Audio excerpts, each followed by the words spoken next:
Hi friends, இந்த 40 வயசுக்கு மேலே நல்ல கோவப்படக்கூடிய ஆளை பற்றி ஒரு பழமொழி சொல்லுவாங்க. 40 வயசுக்கு மேலே நாய் குணம் அப்படின்னு சொல்லி நிறைய பேர் சொல்லவே நான் கேள்விப்பட்டிருக்கேன். இன்றைக்கி என் மேலே எனக்கு சந்தேகம் வந்துட்டு கேட்டல. எனக்கு இப்போ 40 வயசு நடந்துட்டு இருக்கா. இன்றைக்கி காலையில் எனக்கு சுகம் இல்லை.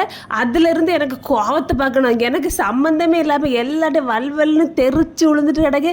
எல்லாம் எனக்கு வீட்டில் எல்லாம் தெரிச்சு வாட்டேன். இப்போ போனால் இப்போ கடிச்சு கொதறிடுவாங்கிற ரேஞ்சுக்கு எல்லாம் ஓடிட்டு போகிறோம். நான் நல்லா உறங்கி எடுத்து சாயங்காலம் கொஞ்சம் ஒரு 6:30க்கு தான் நான் சரியான கேட்டல. அதுக்கப்புறம் நான் சரி ஆயிட்டேன். இருந்தாலும் திடீர்னு இந்த ஒரு சல்லுவட்டு குணம் என்கிட்ட வருது. அதை எனக்கு கொஞ்சம் சந்தேகமாயிட்டேன். அப்போ இவங்க சொன்னாங்க 40 வயசு ஆயிட்டலாமா தொடங்கிறோம் அப்படின்னு சொல்லி சிரிச்சுட்டே போயிட்டாங்க. பார்த்துருங்க, இருந்தாலும் என்னதான் கொஞ்சம் நம்மளை கொஞ்சம் நல்லா கவனிக்கணும் கேட்டீங்களா. நான் போயிட்டு வெலை மீன் ஒரு 3 மீன் வாங்கிட்டு மாம்பழம்லாம் வாங்கிட்டு வந்தேன். அப்புறம் அம்மாவுக்கு ஒரு மீனையும் கொடுத்துட்டு மாம்பழமும் கொஞ்சம் கொடுத்துட்டு வீட்டுக்கு வந்து கறியெல்லாம் வச்சுட்டு நான் உட்காந்து ஒரு இடத்துல சாப்பிட்டேன். எனக்கு இந்த வயிற்றுக்குள்ளே சோறு முடியும் மீன் உள்ளே இறங்கின உடனே அப்படி கோவம்லாம் போனது மாதிரியே இருக்குது.